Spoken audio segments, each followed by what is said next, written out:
Governo, procurador infiel do povo brasileiro. Artigo escrito por Samuel Hanan.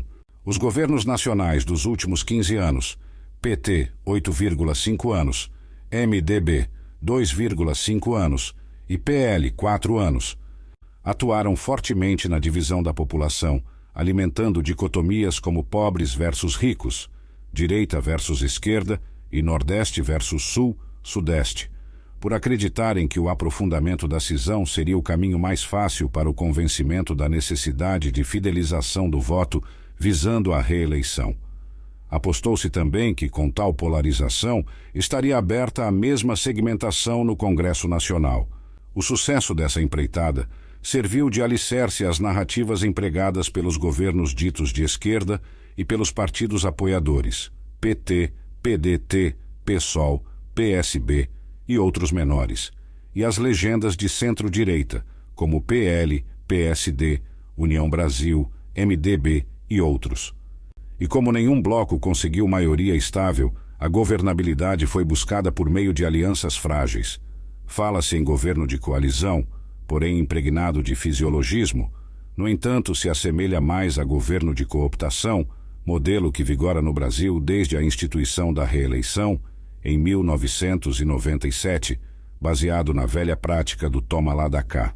Esse modelo trouxe consigo a necessidade de refreada criação de cargos para acomodar os aliados, resultando na expansão da gastança dos recursos públicos decorrentes da implantação, ao longo dos anos, de 15 ou 16 novos ministérios, além de secretarias especiais, agências governamentais, consultorias, assessorias e outros órgãos estatais que expandiram a rede de privilégios e enterraram o teto de gastos do governo, desrespeitando os limites das remunerações, os gastos com viagens, cartões de crédito institucionais, aluguel de carros, combustível e outras despesas.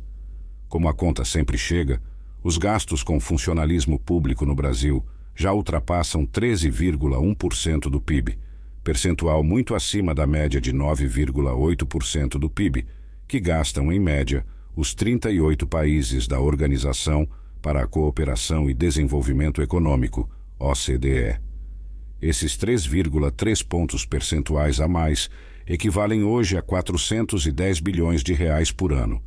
O Brasil, com esse custo tão alto, não cabe mais no PIB. Somam-se a esse esdrúxulo desperdício os efeitos da falta de um plano de governo, com metas claras, quantificáveis e prazos definidos, auditáveis e transparentes, dos descontroles e da corrupção, mal que na estimativa de especialistas brasileiros e internacionais joga pelo ralo pelo menos 3% do PIB, ou seja, 372 bilhões de reais por ano. É coisa séria, mas vale lembrar o que disse a respeito o falecido humorista Jô Soares. A corrupção não é uma invenção brasileira, mas a impunidade tem muito a ver conosco. O Brasil apresenta um quadro dramático de empobrecimento acentuado de grande parcela da população, baixíssima renda domiciliar per capita, R$ 2.020 em 2024, péssimos serviços de educação e saúde, falta de segurança pública agravada com o fortalecimento das organizações criminosas e inexistência de um processo de distribuição de renda, causando enormes abismos sociais.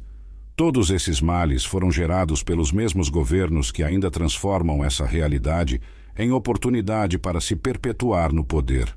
Fizeram e fazem isso, de um lado, tirando o dinheiro de grande parte da população, por meio de impostos e inflação elevados, não correção anual das tabelas de imposto de renda e não correção dos valores dos benefícios sociais de programas como o Bolsa Família, com isto tirando a liberdade política e de expressão do cidadão, e de outro, alterando a lei da ficha limpa para abrandar punições e engordando absurdamente os valores dos fundos partidário e eleitoral, isto é, dinheiro para financiar suas campanhas.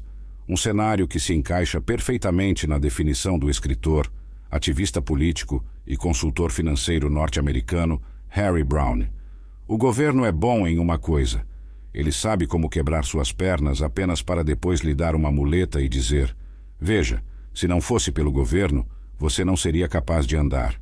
As muletas, citadas por Brown, no caso brasileiro, podem ser traduzidas pelo Bolsa Família, com 21 milhões de famílias beneficiadas.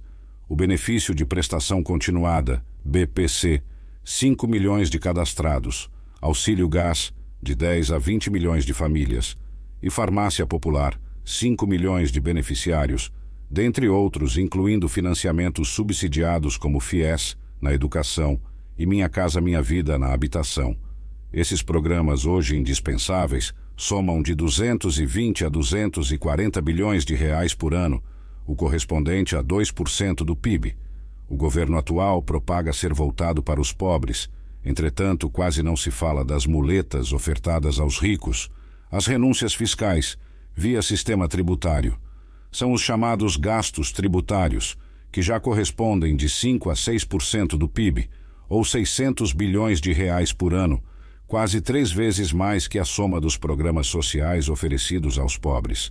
Há uma névoa proposital no discurso oficial do governo, que propaga o discurso segundo o qual os ricos não gostam de pagar impostos. É um contrassenso, porque regularmente são instituídos novos impostos.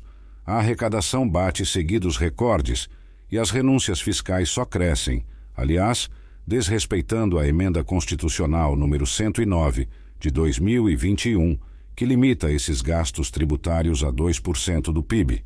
Somente no atual governo, as renúncias fiscais aumentaram 3 pontos percentuais. No Brasil, banalizou-se a transformação dos meios em fins, ignorando-se que os governos em países democráticos são escolhidos pelo povo, em eleições livres e diretas, para, em nome da população, cobrar tributos e devolver o produto da arrecadação em forma de serviços essenciais, universais e de boa qualidade.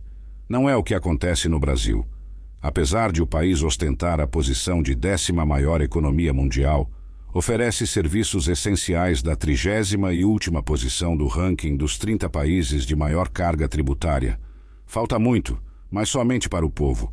A cada dia o governo se consolida como procurador infiel daqueles que lhe outorgaram o mandato.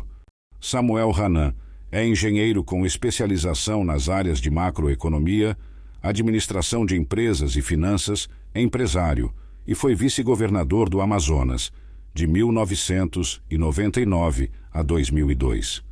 Autor dos livros Brasil, um país à deriva e Caminhos para um país sem rumo. Acesse o site samuelhanan.com.br.